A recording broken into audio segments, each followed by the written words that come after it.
Muy bien, prepárense para una historia que les helará la sangre y quizás les abrirá los ojos a realidades que prefieren ignorar. ¿Alguna vez han sentido que el destino les tenía reservada una encrucijada, un momento que lo cambiaría todo, para bien o para mal? Yo sí, y comenzó en la soledad de una carretera olvidada, con una figura que aún hoy se aparece en mis sueños más inquietantes. Pero antes de sumergirnos en esta oscuridad que transformó mi existencia, si te fascinan las historias que te sacuden por dentro, esas que te hacen cuestionar lo que crees saber, te invito de corazón a que te suscribas al canal. Dale clic a esa campanita para que no te pierdas ni un solo instante de los relatos que compartimos aquí. Créeme, no querrás perdértelo. Y si estás en tu celular viendo esto, ¿qué tal si le das con todo al botón de me gusta y lo compartes? Un pequeño gesto tuyo nos ayuda una barbaridad a que estas historias lleguen a más almas curiosas. Gracias de antemano. Ahora, me encantaría saber desde qué rincón del mundo nos estás acompañando y qué hora marca tu reloj en este preciso instante. Déjamelo en los comentarios, me ilusiona mucho leerlos y sentir que estamos conectados, sin importar las distancias. Dicho esto, respira profundo. Lo que estás a punto de escuchar no es una simple anécdota, es un testimonio. Es la noche en que una monja apareció sola en la carretera, y lo que pasó después, bueno, reescribió cada página de mi vida. ¿Estás listo para emprender este viaje conmigo? ¿Te atreves a mirar de frente al misterio? Aquella noche no tenía nada de especial, o eso creía yo. Era un viaje más, uno de esos tramos largos que uno prefiere hacer de noche para evitar el tráfico o el calor sofocante del día. ¿Quién no ha buscado la quietud de la madrugada para sentirse dueño del asfalto? Me dirigía hacia el norte, a una pequeña ciudad donde me esperaba una reunión de trabajo temprano por la mañana. Nada fuera de lo común, ¿verdad? Un compromiso laboral, una ruta conocida, aunque con ciertos tramos que siempre me habían generado una extraña inquietud.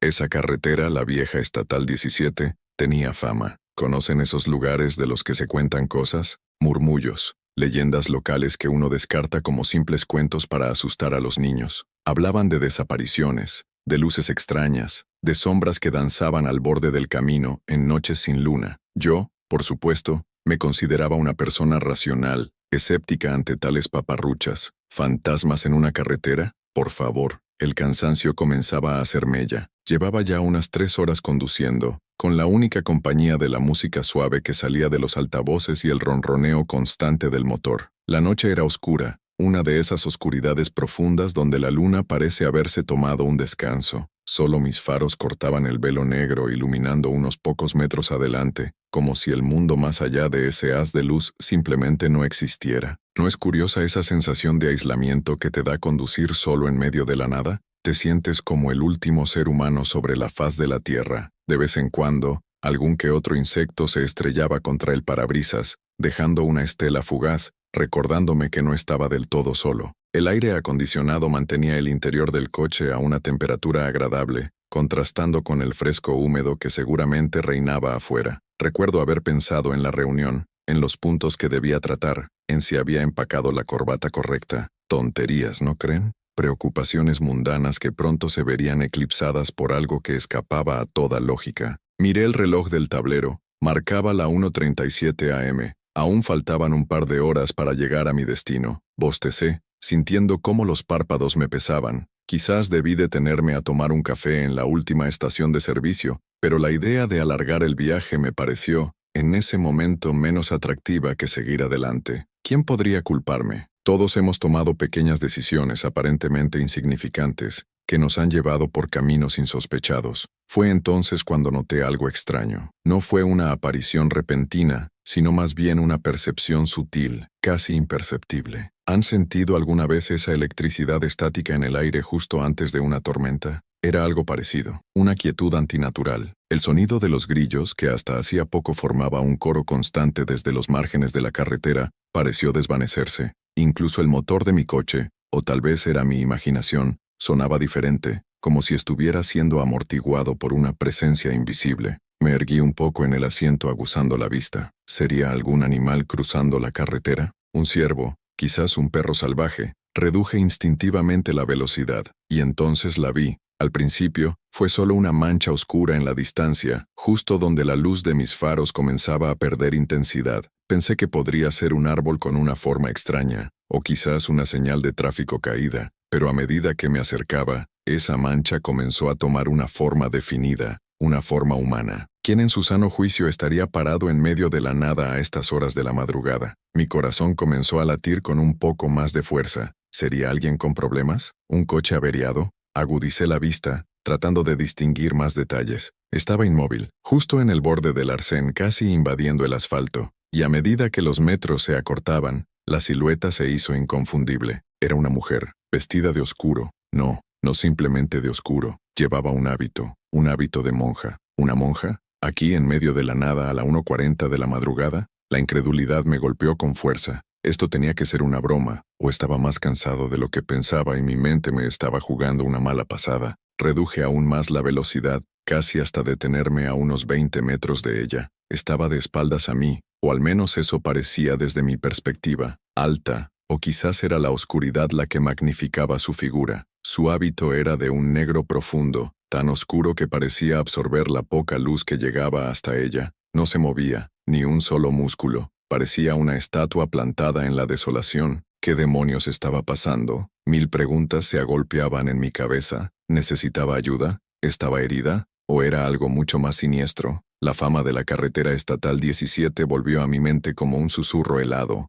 ¿Qué harían ustedes en una situación así? ¿Pisarían el acelerador y se alejarían lo más rápido posible, convencidos de que nada bueno podría salir de aquello? ¿O se detendrían impulsados por la curiosidad o por un sentido del deber, por si esa persona realmente necesitaba auxilio? Mi mano dudó sobre la palanca de cambios. Una parte de mí gritaba que huyera, que esto no era normal, que estaba tentando a la suerte, pero otra parte, quizás la más estúpidamente humana, no podía simplemente ignorar a alguien que podría estar en problemas. ¿Y si realmente era una pobre mujer perdida, asustada? Decidí parar. Apagué la música, que de repente me pareció una intrusión grosera en el silencio que ahora lo envolvía todo. Dejé el motor en marcha. Eso sí, una precaución básica, ¿no? Bajé un poco la ventanilla del conductor. El aire frío de la noche se coló en el coche, trayendo consigo un olor a tierra húmeda y a algo más, algo indefinible, un aroma tenue, casi dulce, pero extrañamente antiguo. ¿Se encuentra bien?, pregunté, mi voz sonando más alta y temblorosa de lo que pretendía. ¿Necesita ayuda? No hubo respuesta. La figura seguía inmóvil, como si mis palabras se las hubiera llevado el viento, aunque no soplaba ni la más mínima brisa. Era un silencio denso, pesado, cargado de una expectación casi insoportable. Sentí un escalofrío recorrer mi espalda, a pesar del aire acondicionado.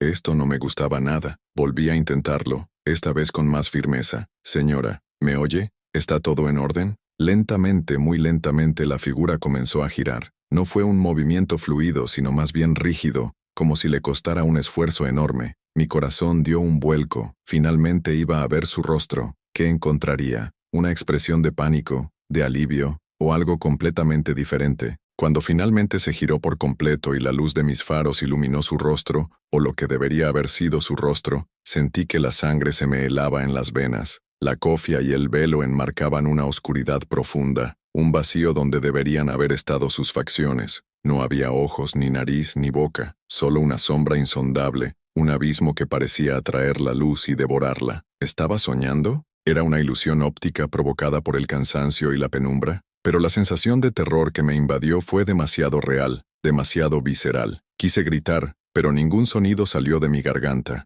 Estaba paralizado, con la mano aferrada al volante, los nudillos blancos. La figura, o lo que fuera, levantó un brazo, también con una lentitud exasperante. Su mano, cubierta por la manga oscura, apuntó hacia algo a mi derecha, hacia el bosque que flanqueaba la carretera. No dijo una palabra, no emitió ningún sonido, solo ese gesto, ese dedo índice extendido hacia la oscuridad del bosque. ¿Qué me estaba señalando? ¿Un peligro? ¿Un camino? ¿O era una trampa? La sensación de irrealidad era abrumadora. Esto no podía estar sucediendo. Las historias, las leyendas, ¿podrían ser ciertas? Miré hacia donde señalaba, pero solo vi árboles retorcidos y sombras impenetrables. Cuando volví la vista hacia la figura, esperando alguna otra señal, alguna explicación, ya no estaba. Simplemente se había desvanecido, como si nunca hubiera estado allí. Miré a mi alrededor, frenético. ¿Se había movido con increíble rapidez? ¿Se había escondido entre los árboles? Salí del coche, dejando la puerta abierta, el motor aún en marcha. El silencio de la noche volvió a caer sobre mí, esta vez más opresivo, más amenazante. Di unos pasos, mirando hacia el arcén, hacia el bosque. Nada. Solo la carretera vacía y la oscuridad insondable. ¿Había imaginado todo? ¿Fue una alucinación producto del agotamiento extremo? Pero el terror que aún me atenazaba el pecho se sentía demasiado auténtico, y ese aroma, ese extraño aroma antiguo y dulzón, seguía flotando ligeramente en el aire. Volví al coche temblando, cerré la puerta con un golpe seco, y sin pensarlo 2 veces, pisé el acelerador a fondo. Necesitaba alejarme de allí, de ese tramo de carretera maldito. Ya no me importaba la reunión, ni el trabajo, ni nada. Solo quería luz, civilización, gente. Mientras conducía a una velocidad imprudente, no podía dejar de mirar por el espejo retrovisor, medio esperando verla aparecer de nuevo, sentada en el asiento trasero, con ese rostro de sombras. ¿Quién era? ¿O qué era? Y sobre todo, ¿qué significaba ese encuentro? ¿Por qué yo? Esa noche, la carretera estatal 17 se había cobrado algo de mí, mi tranquilidad, mi escepticismo, y me había dejado una marca imborrable, una pregunta que resonaría en mi mente durante mucho, mucho tiempo. ¿Qué había en la oscuridad de ese bosque hacia donde había señalado? La noche siguiente fue una tortura. ¿Cómo duermes después de algo así? Cada sombra en mi habitación parecía alargarse, tomar formas extrañas. El más mínimo crujido de la casa me hacía saltar. Cerraba los ojos y veía esa figura, ese rostro sin rostro, ese dedo apuntando. Estaba perdiendo la cabeza. Intenté convencerme una y otra vez de que había sido el cansancio. Conduje muchas horas. Estaba agotado. La mente juega malas pasadas en esas circunstancias. ¿No es así? Cualquiera podría sucumbir a una alucinación bajo suficiente estrés y falta de sueño. Me repetía estas excusas como un mantra, pero en el fondo de mi alma, una voz helada susurraba que lo que había visto era real, demasiado vívido, demasiado impactante para ser una simple invención de mi cerebro fatigado. Me levanté de la cama incontables veces, caminando de un lado a otro como un animal enjaulado. Revisaba las cerraduras, miraba por la ventana, esperando verla allí, observándome desde la oscuridad del jardín. Por supuesto no había nada, solo la noche tranquila, indiferente a mi tormento interior. ¿Alguna vez han sentido esa soledad profunda que viene después de una experiencia que nadie más creería? Es como estar separado del resto del mundo por un velo invisible. ¿A quién podría contarle esto? ¿A mis amigos? ¿A mi familia? ¿Me tomarían por loco? ¿O pensarían que estaba exagerando buscando atención? Seguro te quedaste dormido al volante un segundo, dirían, con una palmadita condescendiente en la espalda. Y quizás tuvieran razón, quizás, pero esa duda era una astilla clavada en mi mente. Al día siguiente, en el trabajo, estaba disperso, incapaz de concentrarme. La reunión para la que tanto me había preparado fue un desastre. Mi mente volvía una y otra vez a la carretera, a la figura de la monja. ¿Había alguna evidencia física, algo que pudiera corroborar mi experiencia? Recordé que había salido del coche. ¿Habría dejado huellas? ¿Algún rastro? Improbable. La figura misma parecía etérea, casi irreal. No había pruebas. Solo mi palabra, mi recuerdo aterrorizado. Y eso, en el mundo racional en el que vivimos vale muy poco, ¿no es cierto? Los días que siguieron estuvieron marcados por una extraña inquietud. Comencé a notar pequeñas cosas, coincidencias que antes habría pasado por alto. Un libro sobre historia local que se cayó de una estantería en una librería, abriéndose justo en una página que hablaba de un antiguo convento cerca de la zona de la carretera estatal 17. Un programa de televisión nocturno que, mientras cambiaba de canal sin rumbo, se detuvo en un documental sobre apariciones y fenómenos paranormales. ¿Eran simples casualidades o el universo intentaba decirme algo? ¿O era yo quien, obsesionado con el tema, empezaba a ver patrones donde no lo sabía? Es fácil caer en esa trampa, ¿verdad? Cuando algo te preocupa, parece que todo a tu alrededor conspira para recordártelo. Los sueños se volvieron mi campo de batalla personal. Noche tras noche, la monja regresaba. A veces simplemente estaba allí, observándome desde un rincón oscuro de la habitación onírica. Otras veces, los sueños eran más elaborados. Me veía de nuevo en la carretera, pero esta vez, cuando ella señalaba hacia el bosque, yo me adentraba en él, siguiendo un sendero apenas visible entre la maleza. El bosque en mis sueños era siempre opresivo, con árboles cuyas ramas parecían garras y un silencio que zumbaba en los oídos. Nunca llegaba a ningún destino claro. Despertaba antes, bañado en sudor frío, con el corazón latiendo a 1000 por hora. ¿Eran solo pesadillas o mi subconsciente intentaba procesar el trauma, o incluso guiarme hacia alguna respuesta? Decidí que no podía seguir así. La duda me estaba consumiendo. Tenía que hacer algo aunque solo fuera para demostrarme a mí mismo que estaba loco, o que todo había sido una pesadilla muy vívida, así que tomé una decisión que, en retrospectiva, podría parecer una locura para algunos.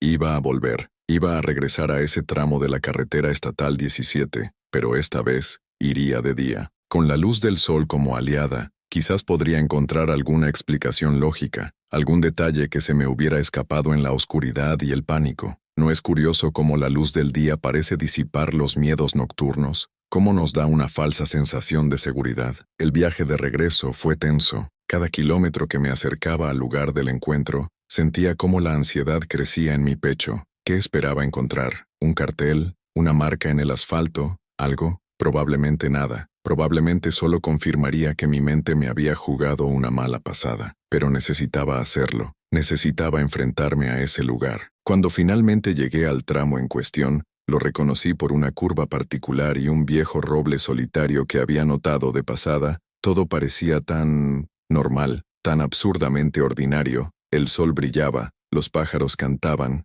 algún coche pasaba de vez en cuando en la dirección opuesta. ¿Era este el mismo lugar que me había aterrorizado hasta la médula hacía solo unas noches? Parecía imposible. El bosque, que de noche se veía como una masa oscura y amenazante, ahora era solo un conjunto de árboles, con la luz filtrándose entre sus hojas. Estacioné el coche en el mismo arcén donde había visto a la monja. Bajé, sintiéndome un poco ridículo. ¿Qué estaba haciendo allí? Miré a mi alrededor, buscando... ¿qué exactamente? No había nada, ni una huella, ni una rama rota, ni el más mínimo indicio de que alguien hubiera estado allí. Caminé hasta el borde del bosque, hacia donde ella había señalado. La maleza era densa, pero no impenetrable. ¿Debería entrar? Una parte de mí sentía una fuerte repulsión, un eco del terror nocturno, pero otra, la parte investigadora, la que necesitaba respuestas, me impulsaba a seguir. Me adentré unos pocos metros apartando ramas y hojas secas. El aire aquí era más fresco, más húmedo. El silencio era diferente al de la noche. Ahora estaba lleno de los pequeños sonidos del bosque, el zumbido de los insectos,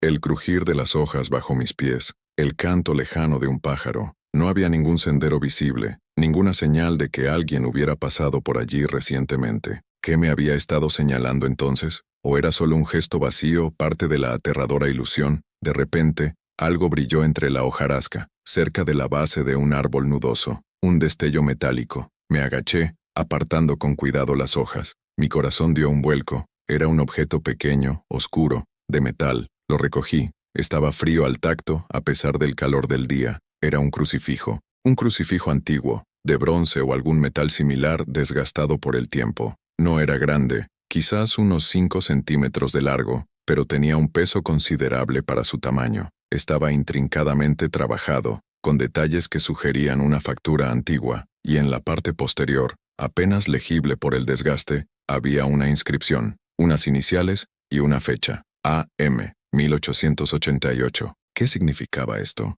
¿Era una simple coincidencia? ¿Alguien lo había perdido hacía mucho tiempo y yo casualmente lo había encontrado? ¿O era algo más? ¿Podría ser que la monja, la aparición, me hubiera guiado hasta este objeto? La idea era descabellada, pero después de lo que había visto, ¿qué era realmente descabellado? Este crucifijo se sentía importante, como una pieza de un rompecabezas que ni siquiera sabía que estaba armando. Lo apreté en mi mano. Ya no me sentía tan ridículo por estar allí. Ahora tenía algo tangible, algo que conectaba mi experiencia con el mundo físico, aunque también planteaba muchas más preguntas. ¿Quién era A.M.? ¿Qué había ocurrido en 1888? ¿Y qué tenía que ver todo esto con una monja fantasmal en una carretera solitaria? La posesión de aquel crucifijo antiguo, encontrado en el mismo bosque hacia donde la enigmática figura había señalado, cambió algo dentro de mí. Ya no se trataba solo de un recuerdo aterrador o una posible alucinación.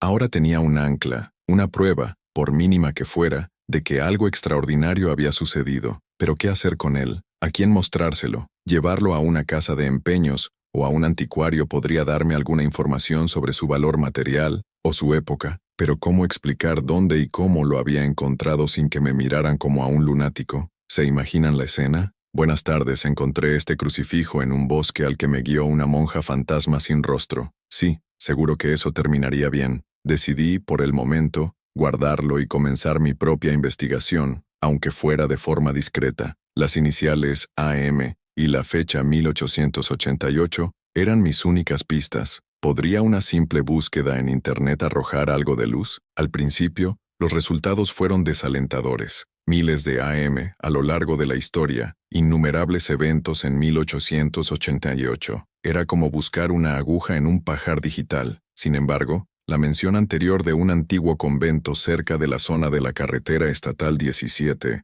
aquella que se me había revelado casi por accidente en la librería, volvió a mi mente. Y si enfocaba mi búsqueda en registros locales, en archivos históricos de esa región específica, conectando las iniciales y la fecha con alguna institución religiosa, pasé horas navegando por archivos digitalizados, foros de historia local y viejos artículos de periódicos. Era un trabajo tedioso, a menudo frustrante. ¿Cuántas veces estuve a punto de abandonar, de convencerme de que estaba persiguiendo fantasmas en más de un sentido? Pero cada vez que la duda me asaltaba, tomaba el crucifijo entre mis manos. Su peso, su frialdad, la historia que parecía emanar de él, me daban un nuevo impulso. Era como si el objeto mismo me instara a seguir. Mientras tanto, los sueños continuaban, pero habían cambiado sutilmente. Ya no eran solo la aparición en la carretera. Ahora, a veces, veía fragmentos de lo que parecían ser recuerdos, pero no míos. Veía manos jóvenes trabajando en un bordado intrincado, un jardín descuidado bajo un cielo gris, el interior de una capilla austera iluminada por velas, y a veces oía susurros, palabras sueltas en un latín que no comprendía, pero que evocaban una profunda tristeza. ¿Estaba el crucifijo actuando como una especie de conducto, abriendo mi mente a ecos del pasado? ¿O era mi propia imaginación, alimentada por la obsesión, la que tejía estas escenas? La línea entre la investigación y la sugestión se volvía cada vez más borrosa. Un día, casi por casualidad, encontré una referencia que hizo que mi corazón diera un vuelco. Un antiguo registro parroquial mencionaba un pequeño convento de clausura, la Orden de las Hermanas Dolorosas, que había existido cerca de la actual carretera estatal 17. Había sido fundado a mediados del siglo XIX, y según los escasos registros, había sido abandonado y posteriormente demolido a principios del siglo XX debido a un incendio y a la disminución de vocaciones. Y allí, en una lista fragmentada de novicias y hermanas que habían residido en el convento alrededor de la década de 1880, apareció un nombre: Hermana Agnes Marello. ¿Podría ser AM, Agnes Marello? La coincidencia era demasiado fuerte para ignorarla. La información sobre la hermana Agnes Marello era escasa, casi inexistente. Parecía ser una figura olvidada por la historia. No había retratos, ni biografías, solo esa mención en una lista. Pero el nombre resonaba en mi cabeza. Agnes Marello. ¿Era ella la monja de la carretera? ¿Era su espíritu el que vagaba por aquel lugar solitario? Y si era así, ¿por qué? ¿Qué la mantenía atada a ese sitio? La búsqueda de información sobre el convento y la hermana Agnes me llevó a considerar la posibilidad de contactar a alguien con más conocimientos. Un historiador local, quizás algún descendiente de personas que vivieron en la zona en aquella época, o incluso alguien versado en temas de folclore y leyendas de la región.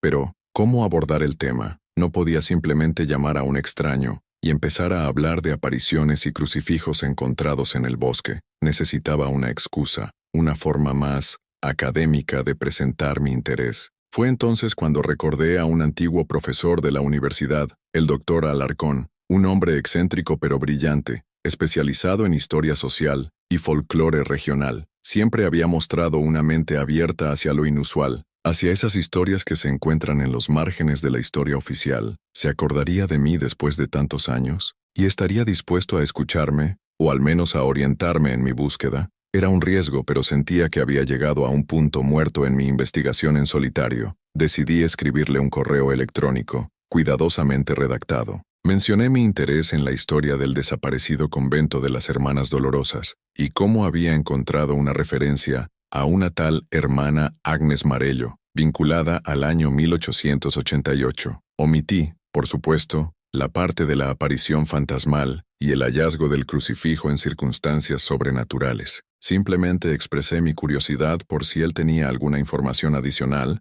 o podía sugerirme fuentes de investigación. ¿Respondería? ¿O mi correo se perdería en la bandeja de entrada de un académico ocupado? Mientras esperaba una posible respuesta, los sueños se intensificaron. Una noche, Soñé con una joven monja, su rostro velado no por la oscuridad, sino por una tristeza infinita. Estaba en una celda pequeña y austera, y en sus manos sostenía un crucifijo idéntico al que yo había encontrado. Lo miraba con una devoción y una angustia que me traspasaron el alma, incluso en sueños. Luego, la escena cambiaba. Veía un incendio, llamas devorando un edificio de piedra, gritos ahogados por el crepitar del fuego. Desperté con la sensación de haber presenciado una tragedia real, con el olor a humo aún en mis fosas nasales. ¿Eran estos sueños una ventana al pasado de Agnes Marello? ¿Estaba reviviendo sus últimos momentos? ¿O el evento que la había marcado tan profundamente? Para mi sorpresa, el doctor Alarcón respondió a mi correo en menos de 24 horas. Su mensaje fue breve pero intrigante. Estimado, mi nombre, comenzaba. Su consulta sobre el convento de las Hermanas Dolorosas y Agnes Marello ha despertado mi curiosidad. Es un tema poco conocido, casi olvidado. De hecho, tengo algunos apuntes y viejos documentos que podrían interesarle. ¿Le parecería si nos reunimos para charlar? Tengo la sensación de que su interés podría ser más profundo de lo que aparenta en su correo. Su última frase me heló la sangre. ¿Más profundo de lo que aparenta? ¿Acaso intuía algo? ¿O era simplemente la perspicacia de un viejo académico acostumbrado a leer entre líneas? Concertamos una cita para la semana siguiente en su estudio, un lugar que imaginaba lleno de libros polvorientos y secretos olvidados. La perspectiva de hablar con alguien que pudiera entender, o al menos no descartar de plano mi experiencia, me llenó de una mezcla de esperanza y temor. Estaba a punto de descubrir la verdad detrás de la monja de la carretera, y estaba preparado para lo que esa verdad pudiera revelar. El crucifijo en mi bolsillo parecía pesar más que nunca, como si supiera que su historia estaba a punto de ser contada. La figura de la monja, su silencio, su gesto, todo parecía conducir a este encuentro. ¿Qué secretos guardaba el doctor Alarcón sobre Agnes Marello y el fatídico año 1888? Familia de lo insólito y lo inexplicable, estamos de vuelta, listos para continuar este viaje que comenzó con una sombra en la noche y nos ha llevado a las puertas de un misterio centenario. Si la primera parte de esta historia te dejó con el alma en vilo, te aseguro que lo que viene ahora te hará cuestionar aún más los límites de nuestra realidad. Antes de que crucemos ese umbral, si estas crónicas de lo extraordinario resuenan contigo, si sientes esa chispa de curiosidad que te impulsa a buscar respuestas más allá de lo evidente, te invito una vez más a unirte a nuestra comunidad. Suscríbete al canal y activa esa campanita para que no te pierdas ni un solo susurro de las historias que están por venir. Y hey, si nos estás viendo desde tu celular, ¿qué tal si nos regalas ese me gusta poderoso y compartes este video? Cada interacción de ustedes es como un faro que guía a nuevas mentes hacia estos relatos. Millones de gracias. Y por supuesto, sigo queriendo saber desde qué hermoso país nos acompañas y qué hora es por tus lares. Déjame ese dato en los comentarios. Me encanta sentir esa conexión global que creamos. Ahora sí, retomen el aliento donde lo dejaron. Estaba a punto de encontrarme con el doctor Alarcón, el historiador que, quizás, tenía las llaves del enigma de Agnes Marello, la monja cuyo crucifijo llevaba conmigo como un amuleto y una carga. ¿Qué revelaciones me esperaban en su estudio? ¿Y cómo cambiarían el rumbo de esta búsqueda que ya había transformado mi vida? Acompáñenme, porque la verdad, a veces, es más extraña y aterradora que cualquier ficción. El estudio del doctor Alarcón era exactamente como lo había imaginado, o quizás incluso más. Un santuario dedicado al conocimiento y a los ecos del pasado. Libros, miles de ellos, trepaban por las paredes hasta el techo alto, desbordándose de estanterías que parecían a punto de ceder bajo su peso. Mapas antiguos,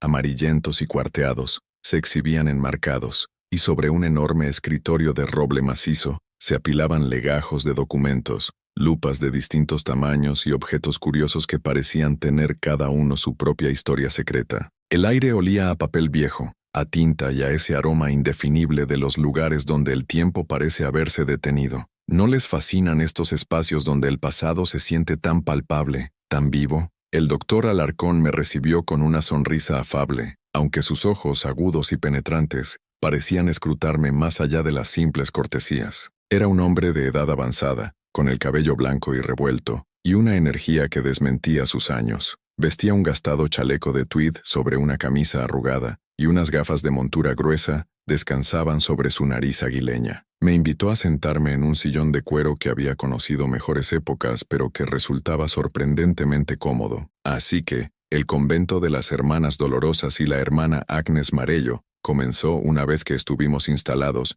yendo directo al grano. ¿Qué es lo que le atrae tanto de una historia tan olvidada, joven amigo? Su tono era amable, pero había una nota de astucia en él. ¿Realmente quería saber mi motivación académica o estaba tanteando el terreno para algo más? Decidí ser parcialmente honesto. Le hablé de mi interés creciente por la historia local de la región por donde pasaba la carretera estatal 17, de cómo había tropezado con la mención del convento y posteriormente con el nombre de Agnes Marello y la fecha de 1888. Le mostré una copia de la lista fragmentada que había encontrado. No mencioné la aparición, ni el crucifijo que llevaba en el bolsillo. Aún no. Necesitaba medir su reacción, ver si había alguna apertura para lo inexplicable. Él escuchó atentamente, asintiendo de vez en cuando, sus dedos entrelazados sobre su regazo. Cuando terminé, se quedó en silencio por un momento, mirando un punto indefinido por encima de mi hombro. Luego, sus ojos volvieron a encontrarse con los míos. Agnes Marello, repitió en voz baja casi para sí mismo, una figura trágica, si las historias son ciertas, y a menudo, las historias que se susurran en voz baja, las que no figuran en los anales oficiales, son las que más verdad contienen, ¿no le parece? Mi corazón dio un salto. ¿Historias? ¿Qué historias? ¿Hay leyendas sobre ella, doctor? Pregunté intentando mantener la voz neutra. Una leve sonrisa se dibujó en sus labios. Leyendas, sí, o quizás fragmentos de una verdad que fue convenientemente enterrada. El convento de las Hermanas Dolorosas no tuvo un final feliz, como usted ya sabrá por el incendio. Pero lo que quizás no sepa es que hubo rumores, antes y después del incendio, sobre ciertas irregularidades, sobre una joven novicia que desafió a la superiora, que fue acusada de algo terrible, y que desapareció poco antes de que el fuego lo consumiera todo. ¿Desapareció? ¿Agnes Marello había desaparecido? Esto no figuraba en ningún registro que yo hubiera visto.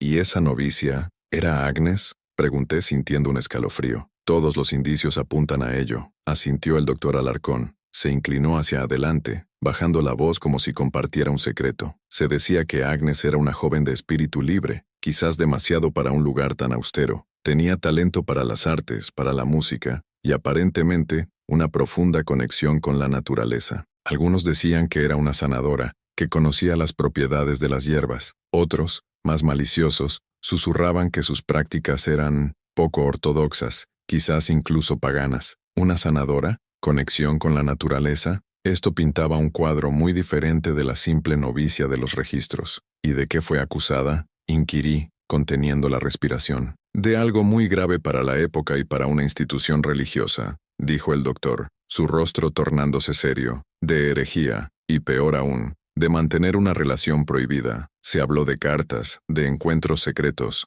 La Madre Superiora de entonces, una mujer de carácter férreo y reputación intachable, llamada Reverenda Madre Elvira, aparentemente descubrió la transgresión y el castigo fue severo. Reclusión, penitencia, y luego, el silencio. Agnes desapareció de los registros, de la vida del convento, justo unas semanas antes del incendio que, convenientemente, borró muchas pruebas. ¿Convenientemente? ¿Estaba sugiriendo que el incendio no fue accidental? La trama se espesaba a cada palabra. ¿Y qué pasó con ella, doctor? ¿Se sabe algo de su paradero después de su desaparición? El doctor Alarcón suspiró. Ahí es donde la historia se vuelve leyenda. Algunos dicen que logró escapar y huyó lejos para nunca más ser vista. Otros, más sombríos, creen que no sobrevivió al castigo, que murió dentro de los muros del convento y que su cuerpo fue ocultado para evitar un escándalo mayor. Y hay quienes afirman, aquí bajó la voz aún más, que su espíritu inquieto aún vaga por los alrededores del antiguo convento,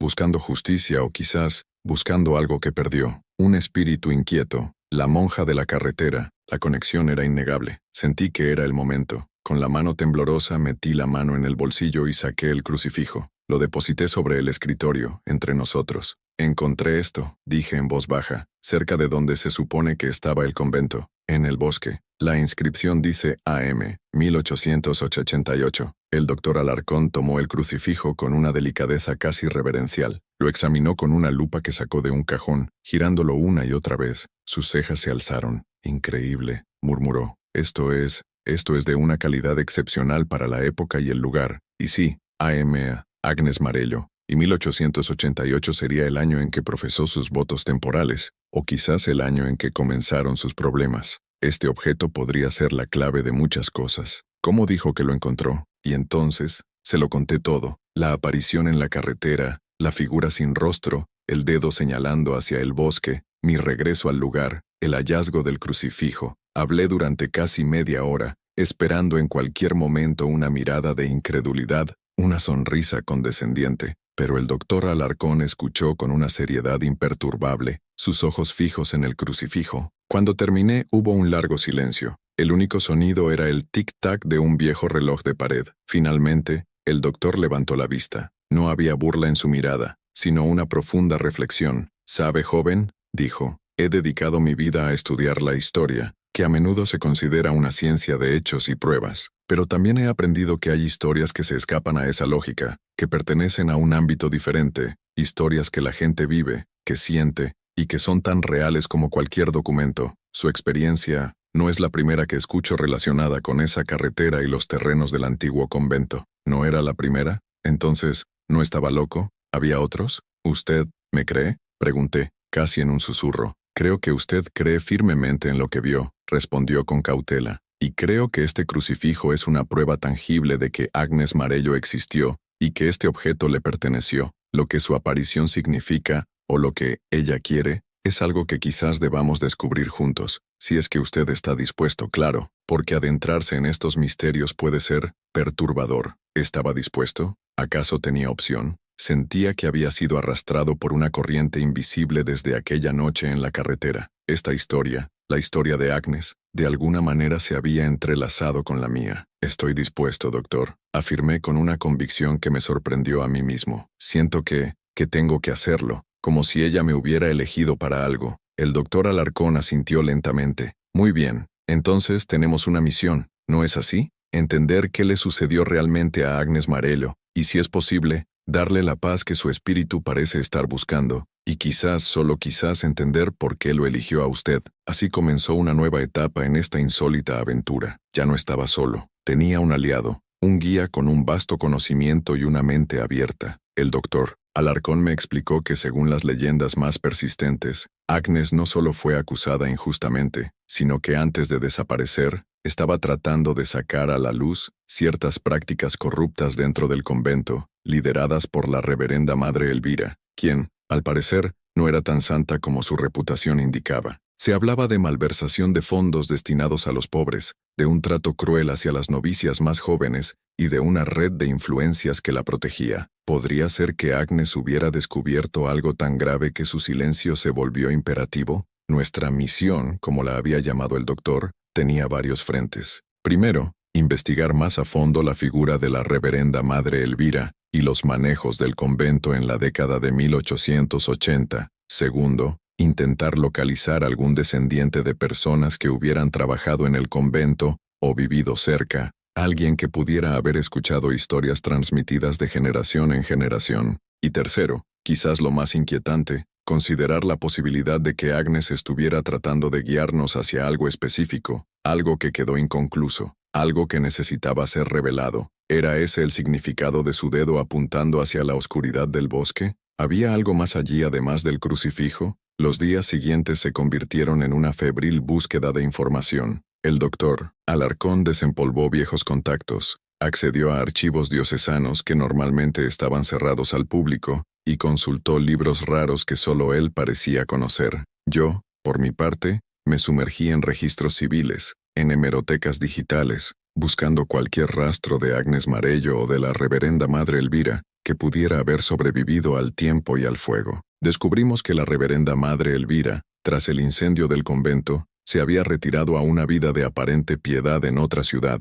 pero siempre rodeada de un aura de misterio y con una considerable fortuna personal que no se condecía con sus votos de pobreza. ¿Pura coincidencia? También encontramos testimonios indirectos, en cartas de la época que hablaban del carácter difícil y las ambiciones terrenales de Elvira. Nada concluyente, pero sí pequeñas piezas que iban formando un mosaico preocupante. Un obstáculo importante era el tiempo transcurrido. Más de un siglo. ¿Quién podría recordar algo con claridad? ¿Cuántas historias se habrían perdido o distorsionado? Además, La propia naturaleza del caso, una posible injusticia dentro de una institución religiosa, hacía que muchas puertas se cerraran o que la gente se mostrara reacia a hablar. ¿Quién querría remover el pasado y manchar la reputación de personas o instituciones consideradas sagradas? Pero también tuvimos nuestros pequeños triunfos, nuestros aliados inesperados. Una tarde, revisando unos viejos periódicos locales en la biblioteca municipal, encontré una breve nota necrológica de 1950. Hablaba del fallecimiento de una anciana llamada Doña Matilda,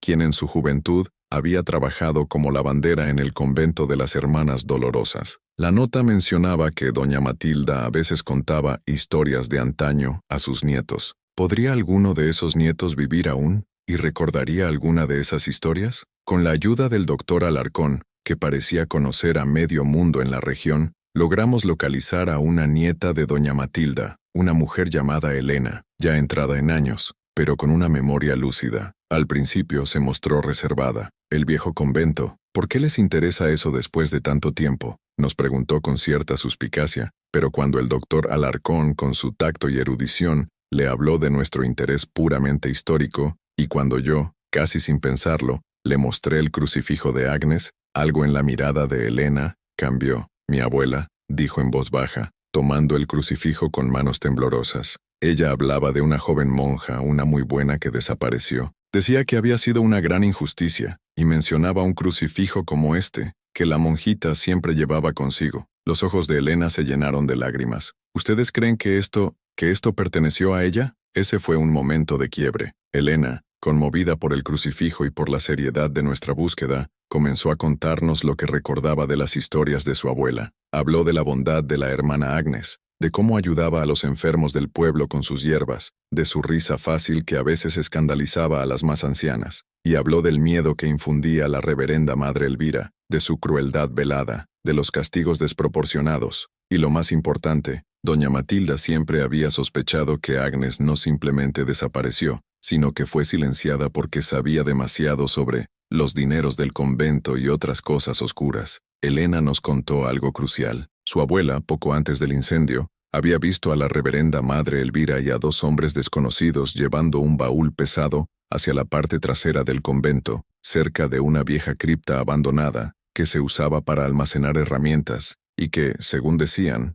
conectaba con unos antiguos túneles subterráneos. Doña Matilda siempre pensó que en ese baúl iba algo que Elvira quería ocultar desesperadamente. ¿Podría ser que allí estuviera la respuesta al destino de Agnes? ¿O quizás las pruebas de la corrupción que ella intentaba denunciar? La mención de la cripta y los posibles túneles nos dio una nueva dirección, un lugar físico hacia donde enfocar nuestros esfuerzos. ¿Existiría aún esa cripta? El convento había sido demolido, pero a veces las estructuras subterráneas sobreviven. Si la monja en la carretera había señalado hacia el bosque, y si el crucifijo había sido encontrado allí, ¿no podría ser que estuviera tratando de guiarnos hacia esa cripta olvidada? La idea de explorar ese lugar era, a la vez, emocionante y aterradora. ¿Qué encontraríamos allí después de más de un siglo? ¿Restos humanos? ¿Documentos que hubieran sobrevivido a la humedad y al tiempo? ¿O simplemente un espacio vacío y lleno de escombros? ¿Y si había túneles, sería seguro entrar? ¿Estaríamos profanando algún lugar sagrado? ¿O por el contrario, estaríamos a punto de sacar a la luz una verdad que clamaba por ser escuchada?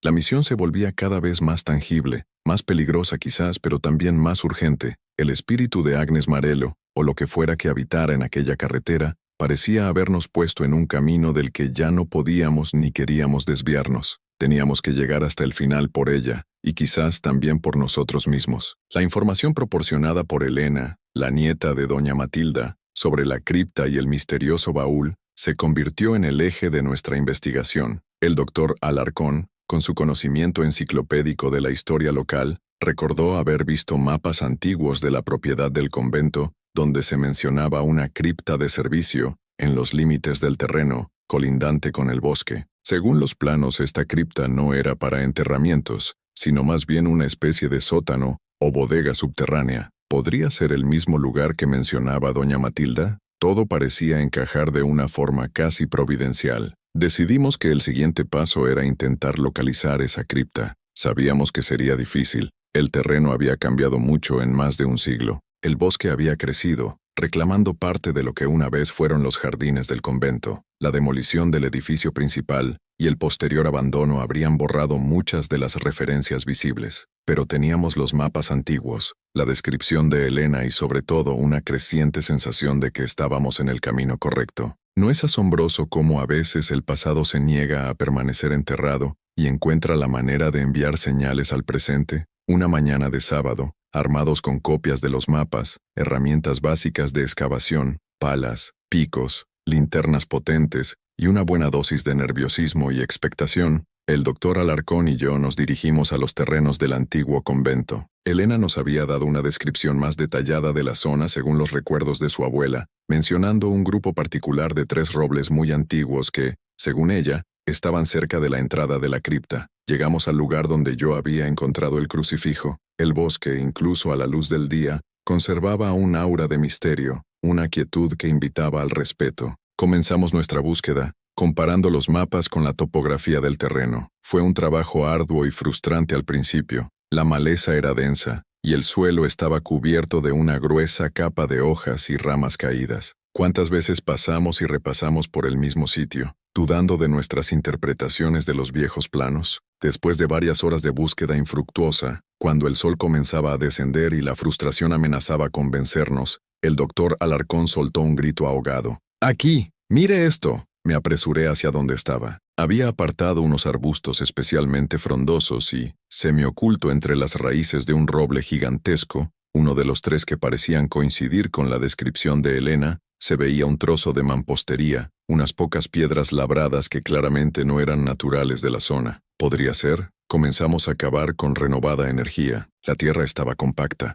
pero a medida que profundizábamos encontramos más piedras, y luego lo que parecían ser los restos de unos escalones de piedra que descendían hacia la oscuridad. La habíamos encontrado. La entrada a la cripta, o lo que quedaba de ella, estaba sepultada bajo más de un siglo de olvido. ¿Se imaginan la emoción? La mezcla de triunfo y aprensión que sentimos en ese momento. Estábamos a punto de entrar en un lugar que había sido sellado por el tiempo, un lugar que podría albergar las respuestas que buscábamos, o quizás solo más preguntas y peligros. La entrada estaba bloqueada por escombros y tierra acumulada. Nos llevó casi otra hora de trabajo físico intenso despejarla lo suficiente como para crear una abertura por la que pudiéramos pasar, arrastrándonos. El aire que emanaba del interior era frío, húmedo y cargado de un olor a tierra y a moho milenario. ¿Estábamos realmente preparados para lo que encontraríamos allí abajo? Encendimos nuestras linternas más potentes. Yo fui el primero en deslizarme por la estrecha abertura,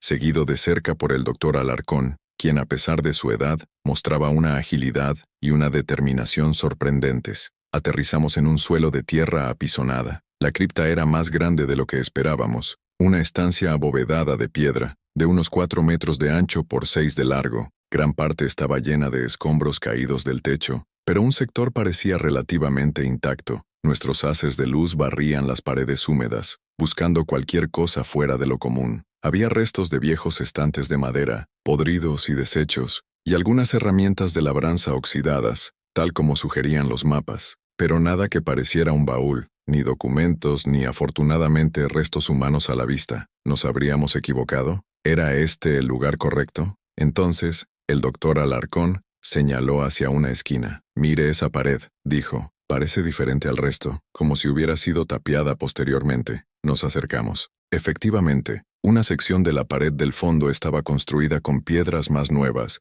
y un mortero diferente al del resto de la cripta. Era un trabajo más burdo, como hecho con prisa. ¿Qué podría haber detrás de esa pared? ¿Sería esta la parte trasera que mencionaba doña Matilda? Con mucho esfuerzo, utilizando un pico pequeño y una barra de hierro que habíamos traído, comenzamos a quitar las piedras de esa sección. Estaban sueltas, como si no hubieran sido colocadas con la intención de durar para siempre. Detrás de la primera capa de piedras encontramos más tierra y escombros y luego madera. Madera podrida, pero que claramente había formado parte de una estructura. Una puerta sellada, o el famoso baúl. Con sumo cuidado, retiramos los restos de madera, y allí, en un pequeño nicho excavado en la tierra detrás de la falsa pared, estaba un baúl, un viejo baúl de madera oscura, con herrajes de metal oxidado, cubierto de moho y suciedad, pero inconfundiblemente un baúl. Era pesado, tal como lo había descrito doña Matilda. ¿Qué secretos guardaría en su interior después de más de 100 años? Abrirlo fue otro desafío. La cerradura estaba corroída e inservible, pero los goznes también habían cedido con el tiempo. Con un poco de palanca,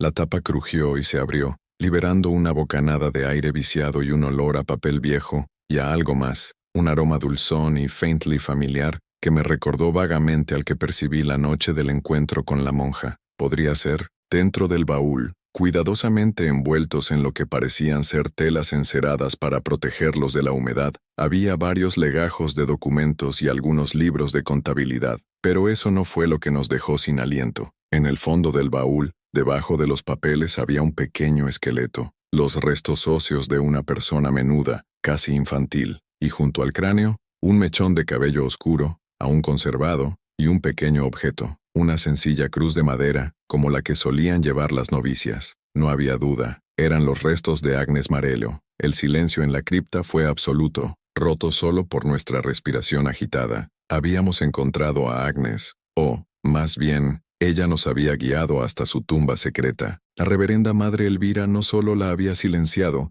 sino que la había enterrado allí, en un lugar olvidado, borrando su existencia del mundo. ¿Se imaginan la crueldad, la sangre fría necesaria para cometer tal acto, y luego seguir con la vida como si nada? Entre los documentos encontramos lo que parecían ser los diarios personales de Agnes, escritos con una caligrafía elegante pero firme. Relataban sus crecientes sospechas sobre los manejos financieros de la Madre Superiora, sus intentos de recolectar pruebas, y el miedo que sentía al darse cuenta de la corrupción que la rodeaba. También había cartas de amor dirigidas a un joven del pueblo, un jardinero que trabajaba ocasionalmente para el convento. Esa era la relación prohibida de la que hablaban los rumores, un amor inocente, probablemente platónico, que Elvira había utilizado como excusa para desacreditarla y destruirla. Y lo más damning, un libro de contabilidad paralelo que Agnes había estado llevando en secreto, donde registraba las sumas de dinero que Elvira desviaba de las donaciones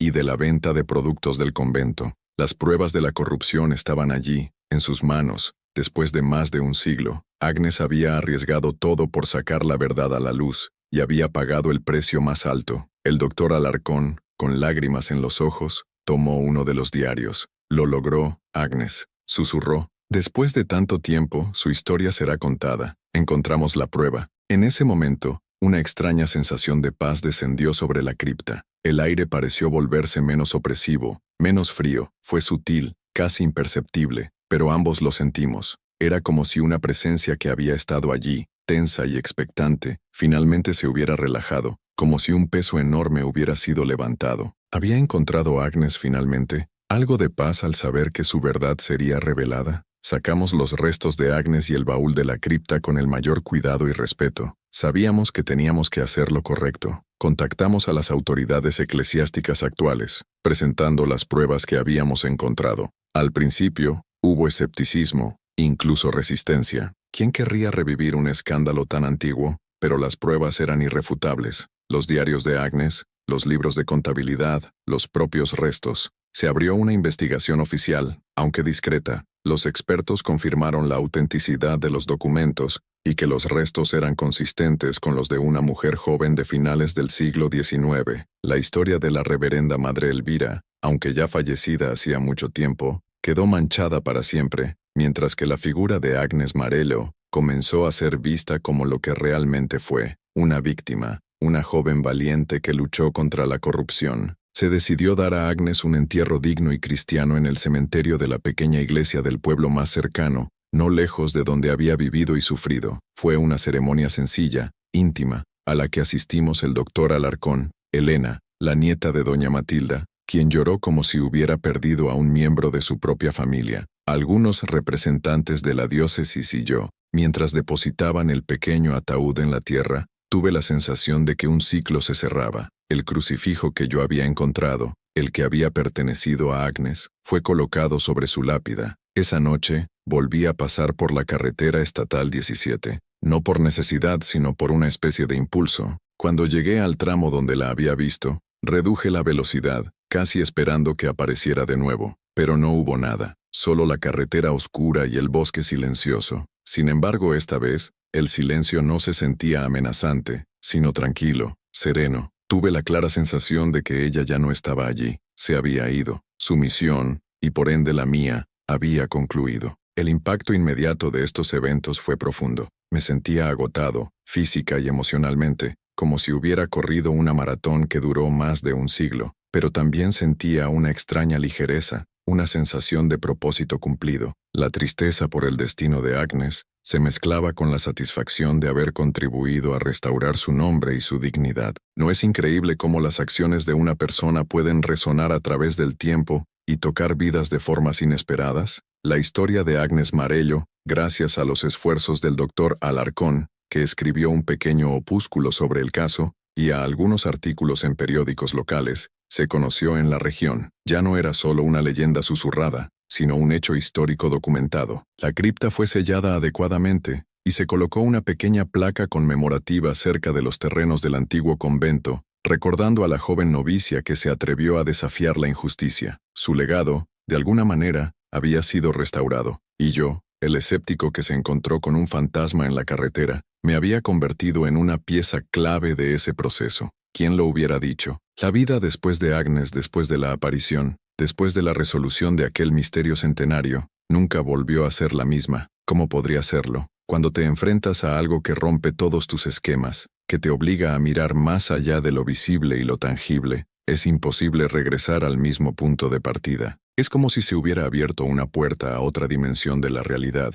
y una vez que la cruzas, aunque sea por un instante, ya no puedes fingir que no existe. Mi perspectiva sobre lo sobrenatural, sobre la fe, sobre la propia naturaleza de la existencia, sufrió una transformación radical. Yo, que me jactaba de mi racionalismo, que sonreía con condescendencia ante las historias de fantasmas y apariciones, me encontré siendo el protagonista de una de ellas. ¿Y cómo negar lo que tus propios ojos han visto, lo que tu propia piel ha sentido, lo que tu propia alma ha experimentado? Ya no podía descartar tan fácilmente las leyendas, los mitos, las experiencias de otros. Comprendí que el universo es mucho más vasto y misterioso de lo que nuestra limitada comprensión científica puede abarcar. No es una forma de arrogancia creer que lo sabemos todo, que todo tiene una explicación lógica y material. La fe, para mí, adquirió un nuevo significado. No necesariamente una fe religiosa en el sentido tradicional, aunque el contexto de Agnes y el convento estaba imbuido de ella, sino más bien una fe en la conexión, en que hay hilos invisibles que nos unen a través del tiempo y del espacio, en que las acciones tienen consecuencias que trascienden nuestra propia vida, en que el espíritu humano, o lo que sea que nos anima, puede ser increíblemente persistente, especialmente cuando busca justicia o paz. Aprendí a escuchar de una manera diferente, no solo con los oídos, sino con el corazón, con la intuición, porque a veces, los mensajes más importantes no vienen en palabras, sino en sensaciones, en sueños, en una figura silenciosa, en una carretera solitaria. Estos cambios internos también se tradujeron en modificaciones prácticas en mi vida. Aquel trabajo que me llevaba por carreteras solitarias en medio de la noche, aquella reunión que parecía tan importante antes del encuentro con Agnes, perdieron gran parte de su relevancia. ¿Cómo podía seguir preocupándome por metas y ambiciones tan mundanas después de haber tocado un misterio tan profundo? Decidí tomarme un respiro, reevaluar mis prioridades. Necesitaba encontrar un camino que resonara más con esta nueva conciencia que había despertado en mí. Vendí mi apartamento en la ciudad y me mudé a una casa más pequeña, más cerca de la naturaleza, en las afueras del pueblo donde Agnes había encontrado finalmente su descanso. Comencé a dedicar más tiempo a la lectura, al estudio de la historia, de la filosofía, incluso de textos antiguos sobre espiritualidad que antes me habrían parecido absurdos. Mis relaciones también cambiaron. Me alejé de algunas personas que vivían en la superficialidad y me acerqué a otras que compartían una búsqueda similar de significado, como el Dr. Alarcón, con quien forjé una amistad profunda y duradera. ¿No es curioso cómo a veces las experiencias más extrañas nos llevan a las conexiones humanas más auténticas? Y, por supuesto, estaba el legado de Agnes. Su historia se convirtió en una especie de brújula para mí. Su coraje al enfrentarse a la corrupción, su amor por la verdad, su trágico destino y su persistencia incluso después de la muerte, todo ello me enseñó lecciones invaluables. Me volví más empático, más consciente del sufrimiento ajeno, más dispuesto a defender lo que considero justo,